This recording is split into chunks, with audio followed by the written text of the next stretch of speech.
Hi అందరు బాగున్నారా? మేమైతే ఫుల్ హ్యాపీగా ఉన్నాం. సో మన ఛానల్ ఎట్లాగో 1000 సబ్స్క్రైబర్స్ వచ్చేసారు. దీనికి గల కారణం మీ అందరికీ వన్స్ అగైన్ థ్యాంక్ యూ అండి. Thank you so much. అలాగే ఇంకోటి ఏంటంటే నేను ఇక్కడ మీకు ఏం చెప్పాలనుకుంటున్నానంటే, స్టార్ట్ చేసినప్పుడు మాకు తెలియలేదన్నమాట ఇలా చేయాలి అలా చేయాలని. చేసాము, చాలా స్టడీ చేసి పెట్టాము. అయినా కానీ ఏంటంటే కొన్ని ఆప్షన్స్ అందులో ఉన్నాయి, మనకు తెలియదు కదా, ఎవరు చెప్పలేదు కూడా. అది అక్కడ నేను చేసిన బ్లండర్ మిస్టేక్స్ 3 ఉన్నాయండి మెయిన్. అవి ఇవాళ నేను మీతో షేర్ చేసుకోబోతున్నాను. మీరు కూడా ఈ 3 మిస్టేక్స్ డెఫినెట్గా చేయకండి. అలాగే ఈ 3 మిస్టేక్స్ చేయకోకుండా నేను చెప్పిన ఈ 3 టిప్స్ ఫాలో అవుతే మీకు వ్యూస్ పెరుగుతాయి, అలాగే మాటలాగా సబ్స్క్రైబర్స్ కూడా మీకు పెరుగుతారు. అవి ఏంటంటే, నెంబర్ 1 ఏంటంటే, అది నేను కిడ్స్తో చేస్తున్నాను కదా, నా పిల్లలతో చేస్తున్నాను కదా వీడియోస్ కానీ షార్ట్స్ కానీ. సో అలా ఉంటే ఏంటంటే, పిల్లలతో చేస్తున్నాను కదా, yes it's made for kids కదా అని నేను yes it's made for kids అనే ఆప్షన్ని టిక్ చేసేదాన్ని. ఎందుకంటే పిల్లలు ఉన్నారు కదా వీడియోలో, నాకు తెలియలేదనమాట. అలా పెట్టేయడం వల్ల అది రీచ్ అయ్యేదే కాదు. ఆల్మోస్ట్ ఒక 150, 150, 200 కంటే ఎక్కువ వ్యూస్ రాలేదు దానికి. అది కూడా ఒక 2 months వరకు.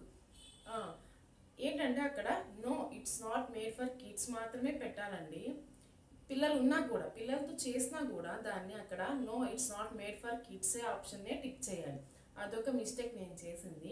ఇంకోటి సెకండ్ మిస్టేక్ ఏంటంటే, ఒక షార్ట్ పెడుతున్నాం కదా, మనం డైలీ షార్ట్స్ పెడుతున్నాం కదా, ఒక షార్ట్ పెట్టానండి. ఒక షార్ట్ పెట్టాక అది రీచ్ అవ్వలేదు, 1 వ్యూ 2 వ్యూసే వచ్చినాయి. అలా అనుకున్నప్పుడు నేను దాన్ని వెంటనే డిలీట్ చేసేదాన్ని.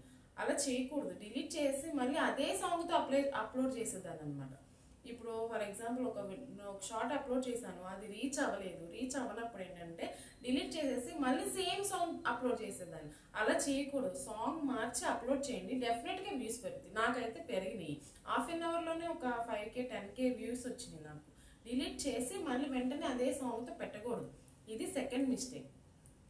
థర్డ్ మిస్టేక్ ఏంటంటే, ఎప్పుడు పడితే అప్పుడు షార్ట్స్ అసలు ఏ టైంలో పడితే ఆ టైంలో పెట్టకూడదండి. వీడియోస్ కానీ షార్ట్స్ కానీ మనం చెక్ చేసుకోవాలి. అక్కడ ఆడియన్స్ ఉంటుంది. అనలిటిక్స్లో ఒక 4 ఆప్షన్స్ ఉంటాయి కదా, over view, reach, audience, inspiration అని. అక్కడ ఆడియన్స్ దగ్గర కిందకి వెళ్తే ఒక చార్ట్ వస్తుంది.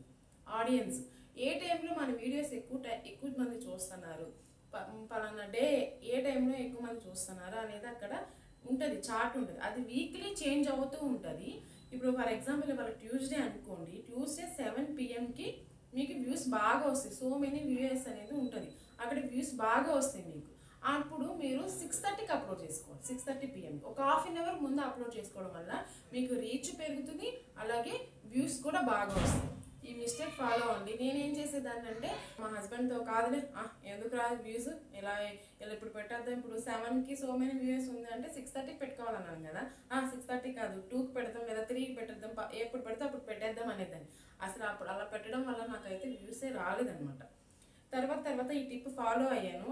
బాగా వ్యూస్ ఒక హాఫ్ అన్ అవర్లోనే 10K వ్యూస్ 15K వ్యూస్ కూడా వచ్చిన షార్ట్స్ ఉన్నాయి నాకు. ఈ టిప్ ఫాలో అవ్వండి. ఇక్కడ ఆడియన్స్ చెక్ చేసుకుని, ఆడియన్స్ చార్ట్ చెక్ చేసుకుని, ఏ టైంలో మీకు వ్యూయర్స్ ఎక్కువ మంది ఉన్నారో, ఏ టైంలో ఎక్కువ మంది మీ షార్ట్ కానీ వీడియో కానీ చూస్తున్నారో ఆ టైంలోనే మీరు ఆ టైంకి ఒక హాఫ్ అన్ అవర్ ముందు అప్లోడ్ చేసుకోండి. ఖచ్చితంగా రీచ్ అనేది పెరుగుతుంది, అలాగే వ్యూస్ అనేది కూడా డెఫినెట్గా పెరుగుతుంది. ఈ 3 మిస్టేక్స్ అస్సలు చేయకండి. అలాగే ఈ 3 టిప్స్ ఫాలో అవ్వండి. రీచ్ పెరుగుతుంది, వ్యూస్ కూడా చక్కగా పెరుగుతాయి, వ్యూస్ కూడా బాగా వస్తాయి, అలాగే సబ్స్క్రైబర్స్ కూడా పెరుగుతారు. ఈ వీడియో కనుక నచ్చినట్టయితే లైక్ చేయండి, అలాగే సబ్స్క్రైబ్ కూడా చేసుకోండి. Thank you.